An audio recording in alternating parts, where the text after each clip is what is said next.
Hey, welcome back to Quick Wins for ADHD Moms. I'm Jessica Lynn Lewis. In the last episode, we talked with Miriam. She's a professional organizer, and she was talking about creating all these different buckets to be able to organize our physical spaces, like in your kitchen, in your home, your kids' rooms. And of course, that got me thinking, what about our digital spaces? How many of you have 1,000 screenshots right now on your desktop? Before we get into organizing that and just a really simple way to start organizing, here's today's quick win. Create one folder and name it Archive. All right, that's it. Create one folder on your desktop, name it Archive. You can put it in your desktop, you can put it on your documents, and then just drag all the clutter into it. So if you haven't used something in maybe 3 to 6 months, archive it. Put it in that archive folder. Maybe it's an old project you haven't touched. Maybe it was an idea that you've lost interest in. It's not like you're deleting it. You're just simply getting rid of all of that visual clutter that makes us overwhelmed. And the best part is that computers are easily searchable. You can always find that project later. So this one move instantly creates calm when you open up your laptop and there's not all of those file folders everywhere. You have one little archive and you just dump it all into your archive. Because let's be honest, if you haven't looked at that Canva screenshot in the last few months, are you really going to use it? Also, it's still stored in Canva, so you can download it later if you decide you need to use it. So why does this matter? Because digital clutter is mental clutter, and we all know we do not need any more mental clutter. So even though it's invisible, it quietly eats at your focus, especially with our ADHD brains. And you open your laptop and you think, whoa, when did I save those 27 screenshots of the same graphic? Or maybe you are scrolling your phone and you realize you've downloaded 10 productivity apps and it just made everything messier, and honestly, nothing is working anyway. So all of that adds up to this overwhelm and creates all of this micro stress. We know that's the last thing we need right now. So let's make a space for what's active. So once you've cleared the clutter on your desktop, the question becomes, okay, when new stuff comes in, where does this go? And so this is where my 3-bucket system comes in. One of the 3 buckets, everyone has an archive bucket. That's your resting place for things you've done or you might do someday, but you're not doing anything right now. And then the other 2 buckets just depend on your life and your season and how you organize things your way, what your life looks like. For me, I have the archive folder, and then I have work and home. So that kind of is my life right now. I've got my work life, I've got my home life, and archive. But maybe yours are something like, if you're a stay-at-home mom, there's the parents folder and the kids folder. Maybe projects that the parents are working on, projects that the kids are working on, or kids' school. Maybe you could divide it up as, personal things and then family things on your computer. So again, 3 buckets, an archive, and then I use work and home. And you just get to figure out the other 2 folders that work best for your world. And then once your brain learns that pattern of everything gets dumped into one of those 3 buckets, it's not as overwhelming to look at something and go, oh, I don't know what folder this goes into. It could go into 4 of these different folders. Like, let's just simplify it, create 3 huge buckets, and then just take all of that digital clutter and just organize it into that.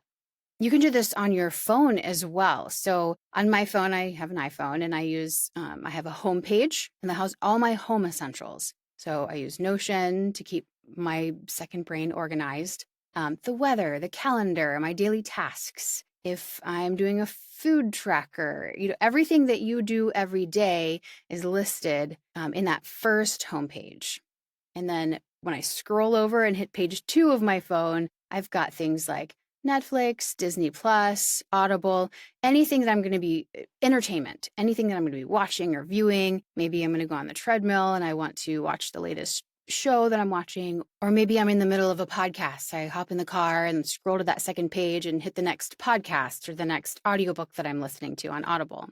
And then I scroll over, and the 3rd page that I have is just randoms. And this is a random page with a bunch of different folders where I just dump all the stuff that's related to home or travel or shopping or business. Any apps that I don't use often and things that I'm going to be searching for anyway. When I open my phone, I just search for that particular thing. And then the fourth page, I could probably split this up into two different ones, but one is like content creation. So all the creative stuff, Lightroom, Video Leap to create videos, or Instagram Reels has a new app to create reels. All of the content creation stuff goes on that page. And then the last page is just like the messaging that I want to make sure I get back to people. And what I love is having a first page that's important of daily tasks, and then I can scroll over to my last page on my phone and make sure that I'm not missing any messages or contacts. That's something my kids actually showed me. You can hold down on your phone to scroll all the way to the end. So you can scroll through all the pages really fast. And so I have everything important on the first page and then the last page because I can scroll really quickly between the two of them. And our goal with this is to keep everything just clean and simple.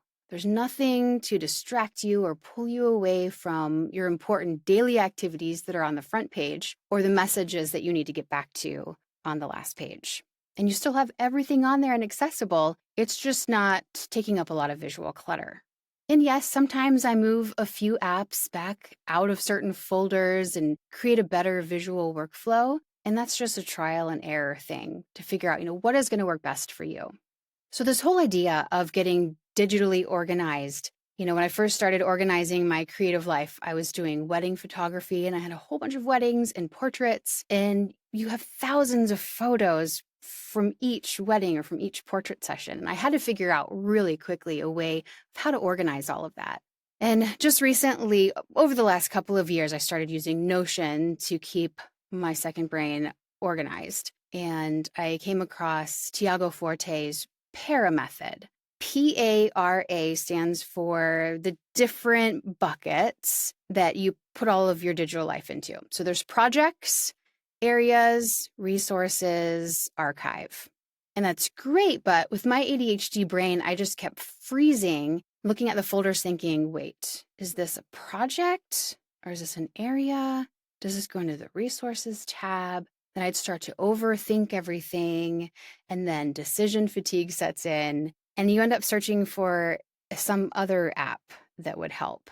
So through this process, I've simplified it into something my brain could repeat automatically. And that's why this very basic 3-bucket system seems to work really well. So again, the top folder, one for home, one for work, one for archive. For you, we're all going to have that archive folder and then 2 other folders. So home, work, archive. And then within the home, I have an archive. Within the work, I have an archive to be able to keep those folders organized as well. So for example, in my work folder, so let's start down from the top again. If you can visualize the work folder, home folder, archive folder. So in my work folder, I have clients. And then I have an office folder, any office-y kind of stuff related, and then an archive. For home, what I've noticed is when I dump everything into the home folder, there's certain things that come out like healthcare, taxes, yay, family stuff. So then under home, we have taxes, and under taxes, I have each year organized. And then under family, we have maybe individuals. So, each kid gets their folder, and there's always something that they're creating that you want to keep, but you're not sure where to put it. So it's nice to just drag it into their personal folder. So everything has a place, even if it's messy, because you have your top 3 buckets that keep your desktop organized and you don't have that visual clutter. But then you go into each folder and you can put an archive in there and slowly start the process of ordering things from top down. It's not as overwhelming. It's really easy to start organizing by having just 3 main buckets, dump stuff in those buckets. And then if you want to organize from there, you can. If you don't have to either. It's all within those buckets. And you keep, again, your desktop really clean. So another problem that I ran into after I was organizing all of these things is that you start losing lots of space on your computer. And so I started looking at other places where I can organize all my digital files to get them off of my computer and save it. And as a wedding and portrait photographer, I heard somebody say once, if you don't have your photos backed up at least 4 times, does that stuff even exist? It's a great question, right? How many of you have lost your laptop and have lost everything on your laptop? So I use Dropbox to use as my file organization system. And what's great is there's a Dropbox folder on my computer where you can go in there and it looks like it's on your computer, but it's all stored in the cloud. So in Dropbox, I have the work and home and archive. And then under work, I have like 3 different businesses. So each business kind of gets their own folder. And under those folders are office and archive. So it's like my digital filing cabinet, if that makes sense. And back to weddings and portraits, there's also the way I organize my stuff, but then there's also the client-facing stuff. So for photography, all my personal photos, all of my client work is on, I use SmugMug. A lot of people use Pixieset. There's so many different options out there. I personally use SmugMug because I've been doing that since 2000. I don't even know when they came out, 2010, 2015. It's been a while, but it's nice to keep everything digitally organized, photography-wise, there. Some people use Google Photos. I just find SmugMug to be a really nice user interface, and it's just nice to see. But now that I'm doing mostly voiceover work, it's not like I can take those WAV files and put them into a portrait gallery because WAV files don't necessarily look pretty. So now in voice work, I just use mainly my Dropbox folder. And then within the Dropbox folder, I have my work. The main one of the 3 buckets is work.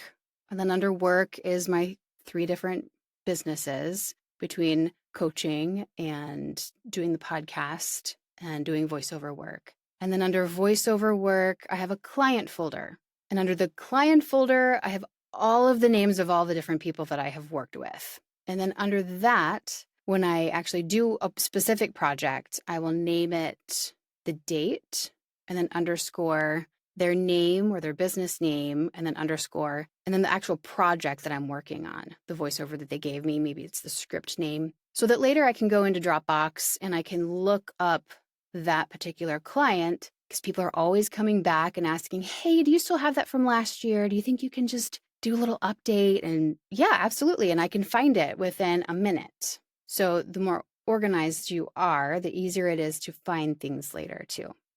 So this idea of having an archive bucket is also really nice because I do that at home too. I actually have like an archive corner in my closet where I put, maybe there's just extra clothes that the kids have grown out of. Maybe we got a new internet router.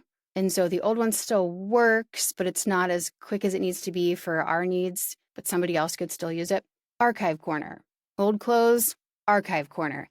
Maybe old toys that are sitting around. We put it in the archive corner, and that way, if the kids come back and say, hey, whatever happened to my recorder? Oh, I don't know. I don't know where that is. And if they walk away thinking, I don't need the recorder anymore, awesome. We don't have to listen to the recorder anymore. If they're still wanting it, it's like, well, I didn't give it away yet. It's in the archive corner. We can get it out of the archive corner. But that archive can work in your physical space as well. So all of this is just keeping it really simple to organize your computer, maybe your phone screens, so there's not so much visual clutter. Now, if you go into your inbox, your email inbox, that is a whole other beast that we can save for another time. But one thing that has worked really well for me is it's called Inbox Zero. It's been around for a long time. You've probably heard of it. Maybe you've tried it before, but it's an amazing system that I have found works fantastic. It takes away all of that overwhelm and email clutter. It's been a game changer for me. So I just go in and there's just a few emails per day to sort, and it's not 1,000 to go through. So if you want to dive into that, check out Inbox Zero. But we can also talk about ways to organize your inbox as well to keep that digital overwhelm manageable. You don't need a 37-step digital organization system. It's overwhelming, and honestly, you're going to pay a lot for this huge organization system, and you're not going to use it anyway. Let's keep it simple. So this week's challenge, make your archive folder on your desktop. Move all the clutter, anything that you have not done in the last 3 to 6 months. Just move all of that into your archive folder so visually you can breathe again.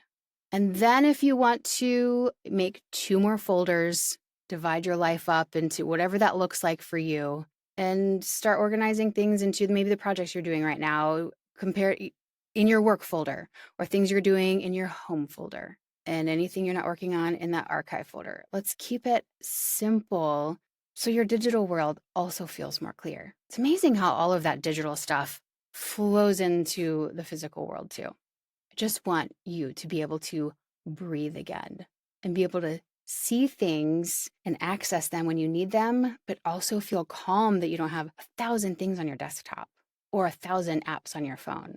Well, we have some great shows coming up with some more guests with their quick wins, so you don't want to miss those. Be sure to subscribe and join our newsletter. The links are in the show notes so you don't miss an episode.